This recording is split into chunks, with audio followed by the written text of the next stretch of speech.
नमस्कार दोस्तों।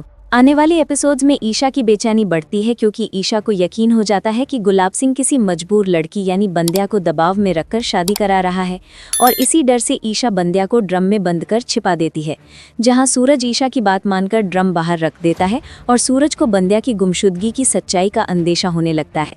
लेकिन गुलाब सिंह पहले ही बंद्या को दूसरी जगह छिपा चुका होता है और इसी वजह से गुलाब सिंह बंद्या के साथ फेरे पूरे कर लेता है, जिसे फटते ही ईशा के हाथ से पूजा की थाली गिर जाती है और जैसे ही चेहरा रिवील होता है बंद्या को दुल्हन देख सूरज भी सदमे में आ जाता है, क्योंकि सूरज जानता है कि बंद्या उसके अतीत की सबसे बड़ी भूल बन चुकी है।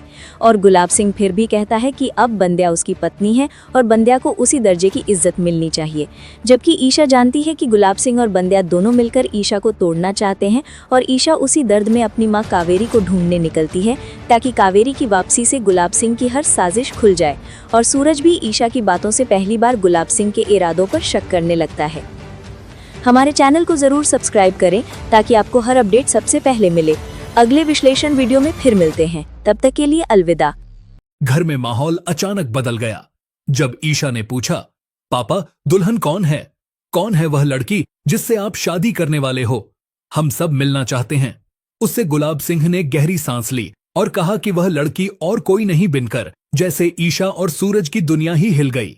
ईशा चौंक कर पूछती है, पापा यह कैसे हो सकता है? आप तो कहते थे आप कभी दोबारा शादी नहीं करोगे।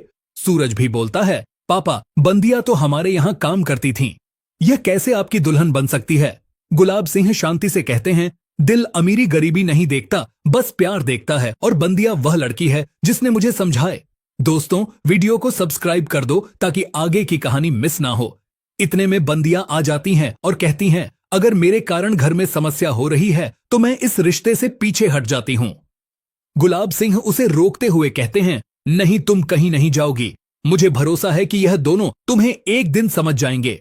लेकिन सूरज और ईशा अब भी मानने को तैयार नहीं थे। निहारिका जिसने घर में आग लगाने में मास्टरी की हुई थी आकर कहती है, पता नहीं बंदिया ने पापा पर क्या जादू कर दिया है। उसकी बातों ने दोनों को और भड़का दिया। सूरज और ईशा तय कर लेते हैं कि बंदिया के बारे में सब कुछ जानना पड़ेगा और वे उसका पीछा करने लगते हैं। दोस्तों कहानी अच्छी लगे तो सब्सक्राइब कर देना। एक दिन वे देखते हैं कि बिया बाजार में किसी लड़के से मिल रही है। ईशा कहती है, देखा यही वजह है कि हमें उस पर भरोसा नहीं करना चाहिए। सूरज फोटो खींच लेता है और गुलाब सिंह को दिखाता है, पापा यह देखिए बिया किसी लड़के से मिल रही है। गुलाब सिंह गुस्सा होते हैं और बिया को बुलाकर पूछते हैं, यह कौन है? बिंदिया रोते हुए कहती है, यह मेरा मददगार है जिसने नौकरी दिलाई थी। लेकिन सूरज और ईशा को यकीन नहीं था। दोस्तों सब्सक्राइब कर लो, आगे ट्विस्ट आने वाला है। अचानक वह लड़का खुद घर आता है और बताता है कि वह सिर्फ बिया का भाई जैसा है और उसने उसे कभी गलत रास्ते पर नहीं भेजा। सूरज और ईशा शर्मिंदा हो जाते हैं। अब सब चीजें साफ होने लगीं, लेकिन निहारिका की चालें अभी खत्म नहीं हुई थी। वह अफवाह फैलाती है कि बंदिया शादी के बाद सारी संपत्ति अपने नाम करवाएगी। घर में फिर से हलचल मच जाती है, लेकिन इस बार गुलाब सिंह मजबूती से बिया के साथ खड़े रहते हैं। बंदिया कहती हैं कि उसने कभी संपत्ति का नाम भी नहीं लिया, उसे सिर्फ परिवार चाहिए। यह सुनकर ईशा और सूरज का दिल पिघल जाता है और वे बंदिया को गले लगा लेते हैं। दोस्तों सब्सक्राइब कर देना, ऐसे ही ड्रामे रोज मिलेंगे। अब शादी की तैयारियां शुरू होती हैं, लेकिन निहारिका आखिरी में कहती है, यह शादी इतनी आसानी से नहीं होगी, मैं अभी खत्म नहीं हुई। स्क्रीन काली हो जाती है और एक आवाज आती है, कहानी में ऐसा ट्विस्ट आने वाला है जिसे देखकर पूरे दर्शक हैं रह जाएंगे। शुरुआत होती है उस सीन से जहां कावेरी गुलाब सिंह पर दूसरी शादी का इल्जाम लगाते हुए उसे गिरफ्तार करवाती नजर आएगी। गुलाब सिंह की शादी की तैयारियां बड़े धूमधाम से चल रही हैं।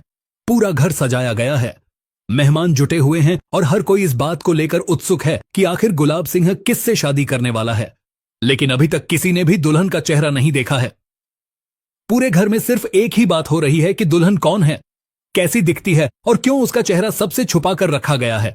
दोस्तों आखिरकार वह पल आता है जब दुल्हन का चेहरा सबके सामने रिवील होने वाला है। जैसे ही दुल्हन की घूंघट उठती है पूरे घर में सन्नाटा छा जाता है, क्योंकि दुल्हन कोई और नहीं बल्कि बिंदियां होती हैं, वही बंदियां जो अब बन चुकी हैं ईशा की नई मां जी। यह बात सुनते ही सबके पैरों तले से जमीन खिसक जाती है। सबसे बड़ा सदमा तो ईशा को लगता है। उसकी आंखों में भरोसा टूटने का दर्द साफ दिखाई देता है। ईशा यह समझ ही नहीं पाती कि कैसे बंदियां जो कभी उसकी मांझी थीं, अब उसके पिता जैसी जगह रखने वाले गुलाब सिंह की दुल्हन बन गई। वहीं सूरज और उसका परिवार भी बिल्कुल सकते में आ जाता है।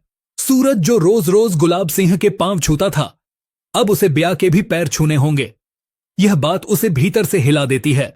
लेकिन दोस्तों, असली ट्विस्ट अब आता है।